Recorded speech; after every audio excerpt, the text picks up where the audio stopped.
सर्दियों का मौसम था। पहाड़ों के बीच बसे बद्रीनगर गांव में इस बार ऐसी ठंड पड़ी कि पुराने से पुराना आदमी भी डर गया। पूरे गांव पर बर्फ की मोटी चादर थी, नदी का पानी जम चुका था और हवाएं ऐसी बह रही थीं जैसे कोई अदृश्य हाथ मुंह पर बर्फ घिस रहा हो। गांव के बाहर एक बूढ़े वैद्य राम वृक्ष रहते थे। सब लोग कभी कभी उनसे दवाई लेने जाते थे, लेकिन इस बार ठंड के कारण कोई उनके पास नहीं पहुंचा। उनकी झोपड़ी टपक रही थी और उनके पास ठंड भगाने के लिए न दवा थी, न लकड़ी, न खाना। एक शाम राम वृक्ष गांव में आए, बहुत धीरे चलते हुए, कांपते हुए।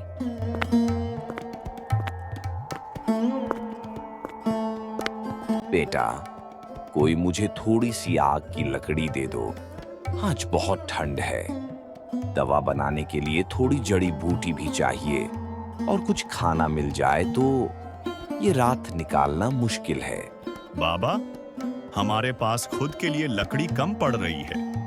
अभी तो हम ही मुश्किल में हैं। आप किसी और से मांगिए। राम वृक्ष बाबा, आप तो वैद्य हैं। आपके पास तो कुछ उपाय होंगे। आप खुद संभाल लीजिए। बाबा ने बहुत विनती की, पर कोई मदद नहीं मिली। निराश होकर राम वृक्ष अपनी झोपड़ी लौट आए। उस रात ठंड इतनी भयानक थी कि हवा से दरवाजे हिलने लगे, छत कांपने लगी और बूढ़ा वैद्य ठंड से बचने की कोशिश करता रहा। लेकिन सुबह होते होते वह ठंड की भेंट चढ़ गया।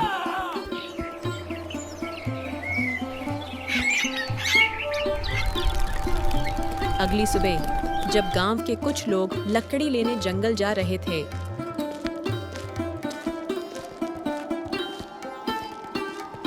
तो देखा राम वृक्ष बाबा अपनी झोपड़ी में मृत पड़े थे, जैसे बर्फ की मूर्ति बन गए हों। उनकी मृत्यु की खबर गांव में फैल गई। कुछ महिलाओं ने कहा, हाय राम, हमने तो उनकी मदद ही नहीं की। यह हमारे ही पाप का फल है। लेकिन पछतावे का समय बीत चुका था। ठंड का कहर और भी बढ़ गया। राम वृक्ष की मृत्यु के बाद जैसे किसी ने गांव पर ठंड बरसा दी हो।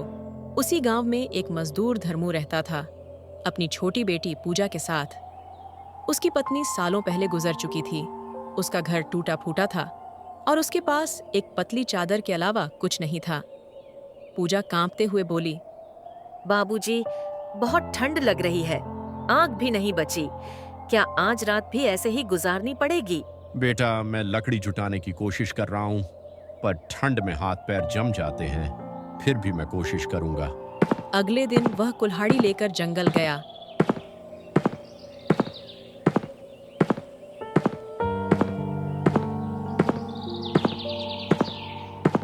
ठंड इतनी थी कि उसकी उंगलियां सुन्न हो चुकी थीं। वह लकड़ी खोज ही रहा था कि अचानक उसे कराहने की आवाज सुनाई दी। बचाओ, कोई है? धर्मू दौड़कर गया। एक आदमी बर्फ में ढंसा हुआ था, एक भारी टूटे पेड़ के नीचे। धर्मू ने पूरी ताकत से पेड़ हटाया और आदमी को बाहर निकाला। उसके शरीर पर बर्फ जमी थी, पर वह जिंदा था। उस आदमी ने कहा, तूने मेरी जान बचाई, वरना मैं यहीं जम जाता। मैं कोई साधारण आदमी नहीं, मैं पहाड़ों का रक्षक हूँ। लोग मुझे हिमगुरु कहते हैं। जिस गांव में तू रहता है, वहां एक बड़ा दोष लग चुका है। वैद्य राम वृक्ष की आत्मा दुखी है। उन्हें सम्मान नहीं मिला, इसलिए प्रकृति भी क्रोधित है। धर्मू बोला, हमें क्या करना होगा गुरुदेव? हिमगुरु ने अपनी थैली से एक चमकती हुई नीली अंगारा शिला निकाली। यह शिला पवित्र है। जब इंसान पूरी तरह निराश हो, तभी इसे जलाना। जहां यह जलेगी, वहां गर्मी फैल जाएगी और बुराई खत्म होगी। धर्मू ने हाथ जोड़कर कहा, मैं इसका सदुपयोग करूंगा। हिमगुरु मुस्कुराए और बर्फ में घुलकर गायब हो गए। धर्मू घर लौटा तो पूजा बेहोश थी। धर्मू ने देखा, उसकी सांसें धीमी थीं। धर्मू रोने लगा। हे भगवान, मैं क्या करूं? किसके आगे जाऊं? मेरी बेटी मर जाएगी। उसे अचानक नीली अंगारा शिला याद आई। जैसे ही उसने शिला जलाने की कोशिश की, शिला चमकने लगी और उसके आसपास गर्मी फैल गई। पूजा की सांसें सामान्य हो गईं। कमरा गर्म हो गया। धर्मू की आंखों में आंसू आ गए। अब गांव को बचाना जरूरी था। धर्मू गांव वालों को इकट्ठा करके बोला, भाइयों, यह ठंड यूं ही नहीं बढ़ी है। राम वृक्ष बाबा की आत्मा दुखी है। हमें उनका सम्मानित संस्कार करना होगा। सब लोग डर गए मगर मान गए।